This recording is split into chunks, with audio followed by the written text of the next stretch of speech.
উচ্চ মাধ্যমিক political science তথা রাষ্ট্রবিজ্ঞান বিষয়ে এসিকিউ সম্পূর্ণ নাম্বারই তুমি পাবে। আজকের এই স্পেশাল ভিডিওটিতে আমরা উচ্চ মাধ্যমিক পলিটিক্যাল সায়েন্স তথা রাষ্ট্রবিজ্ঞান বিষয়ে বাছাই করা সেরা সেরা 70টি প্লাস এসিকিউ নিয়ে এসেছি। এই প্রশ্নগুলি তোমাকে পড়তেই লাগবে, এবং যদি তুমি সম্পূর্ণ কমন পেতে চাও তো অবশ্যই ভিডিওটি প্রথম থেকে শেষ পর্যন্ত দেখতে থাকো। এর বাইরে প্রশ্ন হওয়ার সম্ভাবনা খুবই কম থাকছে, কারণ আমরা সম্পূর্ণ প্রশ্ন এই ভিডিওটির মধ্য দিয়ে কভার করেছি। তো ভিডিওটি ভালো লাগলে একটি লাইক করে দিও, বন্ধুদের মাঝে শেয়ার করে দিও, আর চ্যানেলে নতুন হয়ে থাকে সাবস্ক্রাইব করে দিও। তো চলো শিক্ষার্থী বন্ধুরা, সরাসরি আমরা চলে যাচ্ছি আজকের চূড়ান্ত গুরুত্বপূর্ণ ভিডিওটির দিকে। তো সরাসরি আমরা চলে আসলাম এসিকিউ এর প্রশ্ন উত্তর পর্বে। নাম্বার 1 কোশ্চেন, কোন রাষ্ট্রের পতনের পর এক মেরু প্রবণ বিশ্ব গড়ে উঠেছে সোভিয়েত ইউনিয়নের পর? এক মেরু বিশ্ব বলতে কি বোঝো? উত্তর, বিশ্ব ক্ষমতা বিন্যাসের একটি মাত্র মহাশক্তির কেন্দ্রে সৃষ্টি হওয়াকে এক মেরুতা বা এক মেরু বিশ্ব বলে। জোট নিরপেক্ষতা কি? যে দেশের পররাষ্ট্রনীতি ধনতান্ত্রিক শিবির বা সমাজতান্ত্রিক শিবিরের নীতি অবলম্বন করে না তাকে জোট নিরপেক্ষতা বলে। জোট নিরপেক্ষ আন্দোলনের দুইজন নেতার নাম লেখো, নাসের, টিটো, নাক্রুমা। ওকে, এখানে স্পেলিং মিস্টেক রয়েছে। নেক্সট, চাণক্য পরিকল্পনা কি? সার্কের মত একটি দক্ষিণ এশিয়া আঞ্চলিক সংস্থা গড়ে তোলার প্রয়াসকে পাকিস্তান চাণক্য পরিকল্পনা বলে উল্লেখ করেছেন। সার্কের কোন সম্মেলনে দারিদ্র্য দূরীকরণের সংকল্প গৃহীত হয়েছিল? অষ্টম শীর্ষ সম্মেলনে। নেক্সট, পররাষ্ট্রনীতির প্রধান লক্ষ্য কি ছিল? জাতীয় স্বার্থ রক্ষা। কূটনীতি ও পররাষ্ট্রনীতির প্রধান পার্থক্য কি? পররাষ্ট্রনীতি হলো একটি দেশের পররাষ্ট্র বিষয়ক নীতিসমূহ, আর কূটনীতি হলো এই সমস্ত নীতিসমূহ কার্যকর করার পন্থা বা কৌশল। সম্মিলিত জাতিপুঞ্জের প্রধান উদ্দেশ্য কি? দেখো, সঠিক উত্তর বিশ্ব শান্তি ও নিরাপত্তা রক্ষা করা। এরপরে নেক্সট কোশ্চেন, জাতিপুঞ্জের 193তম সদস্য রাষ্ট্রটির নাম কি? দক্ষিণ সুদান। কত খ্রিস্টাব্দে তেহরান সম্মেলন হয়? 1943। ওছি পরিষদের দুটি কাজ লেখো। এক, ওছিওয়াল পরিদর্শন করা, অর্থাৎ ওছি পরিদর্শন করা। 2 নম্বর, ওছি চুক্তি সত্ত্বের সঙ্গে সামঞ্জস্য রেখে বিভিন্ন ব্যবস্থা গ্রহণ করা। মহাসচিবের নির্বাচন সংক্রান্ত বিষয়ে সনদের কত নম্বর ধারায় উল্লেখ আছে? 97 ধারায়। বর্তমান মহাসচিবের নাম কি? অ্যান্টোনিও গুতারে। অঙ্গরাজ্যের রাজ্যপাল কিভাবে নির্বাচিত হন? উত্তর, রাজ্যপাল রাষ্ট্রপতির কর্তৃক 5 বছরের জন্য মনোনীত হন। রাজ্যপালের স্বেচ্ছাধীন ক্ষমতা উল্লেখ করো। দেখো, এই প্রশ্নটির উত্তর তোমরা অবশ্যই কমেন্ট বক্সে কমেন্ট করে জানাও, এজন্য এটি আমি উত্তর প্রদান করিনি। নেক্সট, রাজ্যসভায় চেয়ারম্যানের পদটি দায়িত্বকে পালন করেন উপরাষ্ট্রপতি। দেখো, যে কোনো একটি স্বেচ্ছাধীন ক্ষমতা তুমি উল্লেখ করো। ব্যাপকত্বের শাসন বিভাগ বলতে কি বোঝো? ব্যাপকত্বের শাসন বিভাগ বলতে রাষ্ট্রের প্রধান পরিচালক ও মন্ত্রীগণ থেকে শুরু করে প্রশাসনের সঙ্গে সকল উচ্চ পদস্থ, এখানে উচ্চ পদস্থ ও নিম্ন পদস্থ কর্মচারীকে বোঝায়। দুটি নাম সর্বস্ব শাসকের উদাহরণ দাও। উত্তর, ইংল্যান্ডের রাজা বা রানী এবং ভারতের রাষ্ট্রপতি। অর্পিত ক্ষমতা প্রসূত আইন কাকে বলে? আইন বিভাগ কর্তৃক অর্পিত ক্ষমতার ভিত্তিতে শাসন বিভাগ যে আইন প্রণয়ন করে তাকে অর্পিত ক্ষমতা বলে। উপ পৌরপ্রধান কিভাবে নিযুক্ত হন? ভাইস চেয়ারম্যান বা উপ পৌরপ্রধান চেয়ারম্যান কর্তৃক 5 বছরের জন্য নিযুক্ত হন। গ্রাম পঞ্চায়েতের প্রথম সভার আহ্বান কে করেন? বিডিও বা ব্লক উন্নয়ন আধিকারিক। গ্রাম পঞ্চায়েতের দুটি অবশ্যই পালনীয় কর্তব্য লেখো। রাস্তার আলো ব্যবস্থা করা, পানীয় জল সরবরাহ, পানীয় জলের দূষণ রোধ করা। গ্রাম পঞ্চায়েতের দুটি স্বেচ্ছাধীন কাজ উল্লেখ করো। নারী ও শিশুর উন্নয়ন, তপশিলি জাতি ও উপজাতির কল্যাণ। নেক্সট, বহুমেরুতা কাকে বলে? আন্তঃরাষ্ট্রীয় ব্যবস্থার ক্ষমতার কেন্দ্রে যখন দুটি মেরু বা শিবিরের পরিবর্তে বহু মেরু বা বহু কেন্দ্রে পরিণত হয় তখন থেকে বহুমেরুতা বলে। ঠান্ডা যুদ্ধের শেষ পর্যায়ের সময়কাল কোনটি? উত্তর, 1979 থেকে 1989। জোট নিরপেক্ষতাকে গতিশীল নিরপেক্ষতা বলা হয় কেন? জোট নিরপেক্ষতা গতিশীল নিরপেক্ষতা বলা হয় যার অর্থ জোটে অংশগ্রহণ না করলেও বিশ্ব রাজনীতিতে যে কোনো জোটকে সমর্থন বা বিরোধিতা করতে পারা। কার নেতৃত্বে বা কার বক্তৃতার ফলে ঠান্ডা যুদ্ধে প্রাক প্রস্তুতির সূচনা ঘটে? উত্তর, 1946 সালে চার্চিলের প্ররোচনমূলক ফুলটন বক্তৃতায় ঠান্ডা যুদ্ধের প্রাক প্রস্তুতির সূচনা ঘটে। সার্কের প্রধান উদ্দেশ্য কি? দক্ষিণ এশিয়া দেশগুলির মধ্যে অর্থনৈতিক, সামাজিক ও কারিগর ও বৈজ্ঞানিক ক্ষেত্রে পারস্পরিক সহযোগিতা বৃদ্ধি করা ও প্রত্যেকের আত্মবিকাশের পথ প্রশস্ত করা। পররাষ্ট্রনীতি দূরপাল্লার লক্ষ্য বলতে কি বোঝো? পররাষ্ট্রনীতির দূরপাল্লার লক্ষ্য উদ্দেশ্য হল চূড়ান্ত রাজনৈতিক মতাদর্শের ভিত্তিতে আন্তর্জাতিক ব্যবস্থার পুনর্গঠন। এই উদ্দেশ্যে রূপায়ণের জন্য কোনো নির্দিষ্ট সময়সীমা নির্ধারণ করা হয়নি। SAFT এর ফুল ফর্ম কি? South Asian free trade area. কত খ্রিস্টাব্দে প্যালেস্টাইন শান্তিরক্ষা বাহিনী প্রেরণ করা হয়? উত্তর, 1948 খ্রিস্টাব্দে। বছরে কোন দিনটি জাতিপুঞ্জ দিবস হিসেবে উদযাপিত হয়? 24শে অক্টোবর। সান ফ্রান্সিসকো সম্মেলন কখন অনুষ্ঠিত হয়? 1945। নিরাপত্তা পরিষদের কোন কোন দেশ ভেটো প্রয়োগ করতে পারে? 5টি স্থায়ী সদস্য রাষ্ট্র, মার্কিন যুক্তরাষ্ট্র, ব্রিটেন, চীন, রাশিয়া, ফ্রান্স। সান ফ্রান্সিসকো সম্মেলনের প্রধান উদ্দেশ্য কি ছিল? উত্তর, সম্মিলিত জাতিপুঞ্জের জন্য একটি সনদ রচনা করা হয়। রাষ্ট্রপতির অপসারণ পদ্ধতিকে কি বলা হয়? উত্তর, ইমপিচমেন্ট। মোস্ট ইম্পর্টেন্ট, রাষ্ট্রপতির অধ্যাদেশ বা অর্ডিন্যান্স পার্লামেন্ট কর্তৃক অনুমোদিত না হলে কি হয়, উত্তর অধ্যাদেশ জারি করা 6 মাসের মধ্যে সেটি পার্লামেন্ট কর্তৃক অনুমোদিত না হলে বাতিল হয়ে যায়।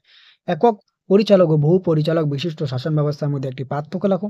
যখন শাসন বিভাগীয় সমস্ত ক্ষমতা একজন মাত্র ব্যক্তির হাতে থাকে তখন একক পরিচালক বিশিষ্ট, আবার বহু পরিচালক বিশিষ্ট শাসন ব্যবস্থা একাধিক শাসকের হাতে শাসন ক্ষমতা থাকে। নেক্সট, নাম সর্বস্ব প্রকৃত শাসক বলতে কি বোঝো?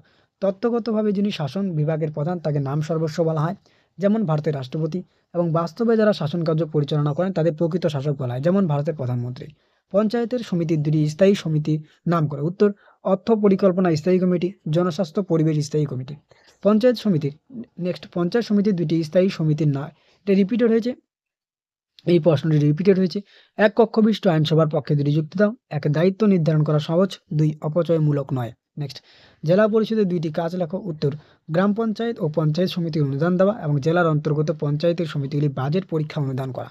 কলকাতা কর্পোরেশনের দুটি ঐচ্ছিক কার্যাবলী লেখো। এক, মিউজিয়াম, লাইব্রেরি প্রভৃতি আর্থিক গণনা ও সাহায্য প্রদান করা। পশু খামার নির্মাণ ও রক্ষণাবেক্ষণ করা। ন্যাটো গঠনের উদ্দেশ্য কী ছিল? উত্তর, ন্যাটো সোভিয়েত বিরোধী একটি জোট, এর লক্ষ্য ছিল সোভিয়েত আক্রমণ ও অগ্রগতিকে পর্যুদস্ত করা। বিগ ফাইভ বা পঞ্চপ্রধান কাদের বলা হয়? মনে রাখবে, নিরাপত্তা পরিষদের 5টি স্থায়ী সদস্য রাষ্ট্রকে বিগ ফাইভ বা পঞ্চপ্রধান বলা হয়। মার্কিন যুক্তরাষ্ট্র, গ্রেট ব্রিটেন, রাশিয়া, ফ্রান্স, গণপ্রজাতন্ত্রী চীন।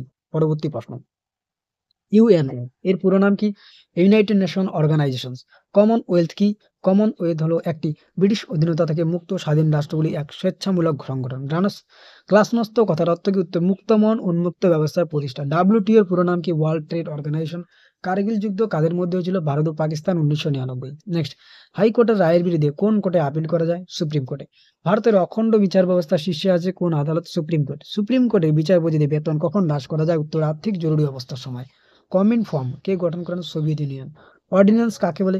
পার্লামেন্টের অধিবেশন বন্ধ থাকলে বিশেষ প্রয়োজনে রাষ্ট্রপতি যে আইন বা আলে জারি করেন তাকে বলে অর্ডিন্যান্স। রাজ্যপাল কি মৃত্যুদণ্ড দণ্ডাজ্ঞা প্রাপ্ত অপরাধীকে ক্ষমা করতে পারেন? না, ক্ষমা করতে পারেন না। রাষ্ট্রপতির হাতে কয় ধরনের ভেটো ক্ষমতা আছে? উত্তর, 3 ধরনের, চরম ভেটো, স্থগিতাকারী ভেটো এবং পকেট ভেটো। ইউএনসিটিএডি এর পুরো নাম কি? United Nation conference on trade and development. এনপিটির পুরো নাম কি? Nuclear non proliferation treaty. Next question, Comecon এর পুরো নাম কি? Council of mutual economic assistance. এর উদ্দেশ্য কি? এর উদ্দেশ্য হলো বিভিন্ন কমিউনিস্ট পার্টির কার্যক্রমের মধ্যে সমন্বয়। ক্রেতা সুরক্ষা আদালত কি? ক্রেতা সুরক্ষা আদালত হলো বিশেষ উদ্দেশ্যে গঠিত এমন একটি আদালত যা ক্রেতার সমস্যা অভিযোগ সম্পর্কে বিচার করে। রাজ্যসভায় সভাপতিত্ব কে করেন? উপরাষ্ট্রপতি। প্রধানমন্ত্রী হতে গেলে প্রার্থী ন্যূনতম কত বছর বয়স হতে হবে? 25 বছর। ভেটো কাকে বলে? নিরাপত্তা পরিষদের কোনো স্থায়ী সদস্য যদি বিষয়ে অসম্মতিসূচক ভোট দেন তবে তাকে ভেটো বলে। গ্যাট এর পুরো নাম কি? উত্তর, general agreement on traffic and trade. ভারতের পররাষ্ট্রনীতির মূল বার্তা কি? উত্তর, ভারত যুদ্ধের বিপক্ষে ও শান্তির পক্ষে। নেক্সট, নিরাপত্তা পরিষদের কতজন স্থায়ী আর কতজন অস্থায়ী সদস্য? উত্তর, 5 জন স্থায়ী, 10 জন অস্থায়ী। ঠান্ডা লড়াই ও দাতাদের মধ্যে পার্থক্য কি? দেখো, ঠান্ডা লড়াই হলো যুদ্ধ নয়, শান্তিও নয়, এমন এক উত্তেজনাময় অস্থির অবস্থা। আর ফরাসি শব্দ দাতাদ এর অর্থ হলো পুরনো বন্ধুত্বের পুনঃপ্রতিষ্ঠা। আইএমএফ এর পুরো নাম কি? International monetary fund. মেডো এর পুরো নাম কি? Middle east defence organisation. Proxy war কি? সরাসরি পারস্পরিক বিরুদ্ধে যুদ্ধ ঘোষণা না করে আড়াল থেকে যুদ্ধ পরিচালনা করে যাকে প্রক্সি ওয়ার বলে। The limits of foreign policy গ্রন্থটির লেখককে? উত্তর, চার্লস বার্টন মার্শাল। ওয়ার্স চুক্তি কত সালে হয়? উত্তর, 1955 সালে 14 মে। সল্ট ওয়ান চুক্তি কবে স্বাক্ষরিত হয়? 1972 সালে সোভিয়েত ইউনিয়ন আর মার্কিন যুক্তরাষ্ট্রের মধ্যে। প্রতিষেধ বলতে কি বোঝায়? সুপ্রিম কোর্ট বা হাইকোর্ট নিজের এখতিয়ারের মধ্যে কাজ করার জন্য অধস্তন আদালতগুলিকে আদেশ দেয়, তাকেই প্রতিষেধ বলা হয়। পরিস্থিতি রাষ্ট্র ও জনগণের উপর কমিউনিস্ট পার্টির নিয়ন্ত্রণ হ্রাস ও অর্থনৈতিক ক্ষেত্রে বাজার অর্থনীতি প্রবর্তন। নেক্সট, নিরস্ত্রীকরণ ক্ষেত্রে দুইটি চুক্তির নাম লেখো। উত্তর, সিটিবিটি আর সল্ট। পরবর্তী সর্বশেষ প্রশ্ন, ট্রুম্যান নীতি কি? মার্কিন রাষ্ট্রপতি ট্রুম্যান 1947 সালে 12 মার্চ ঘোষণা করেন যে সকল স্বাধীন রাষ্ট্র বৈদেশীয় চাপ এবং অভ্যন্তরীণ সমস্যা প্রতিরোধ করতে বদ্ধপরিকর তাদের সাহায্য করবে মার্কিন যুক্তরাষ্ট্র। একেই ট্রুম্যান নীতি বলে। শিক্ষার্থী বন্ধুরা, আমরা উচ্চ মাধ্যমিকের এবিটিএ টেস্ট পেপারে এমসিকিউ এসিকিউ সম্পূর্ণ সমাধান করে দিয়েছি, তাই অবশ্যই ওই ভিডিওগুলি তুমি দেখে নাও, কারণ ওর মধ্যে পরীক্ষায় ধরে নাও তুমি 40-40 নম্বরই কমন পাবে। এবং এই চূড়ান্ত গুরুত্বপূর্ণ যে 80টি প্রশ্ন থাকলো, এই 80টি প্রশ্নকে তুমি অবশ্যই প্র্যাকটিস করবে, কারণ এগুলিও তোমাদের পরীক্ষার জন্য কার্যত প্রায় নিশ্চিত বলতে পারো। দেখো, যদি তুমি সম্পূর্ণ নাম্বার পেতে চাও 40-40, তাই অবশ্যই এবিটিএ টেস্ট পেপারের এমসিকিউ এসিকিউ এর ভিডিওগুলি তুমি দেখে নাও এবং আজকের এই সাজেশনের মধ্য দিয়ে এবং আজকের এই সাজেশনটির মধ্য দিয়ে যেই প্রশ্নগুলিকে চূড়ান্ত গুরুত্ব দিয়ে বলা হলো সেগুলি তুমি প্র্যাকটিস করো।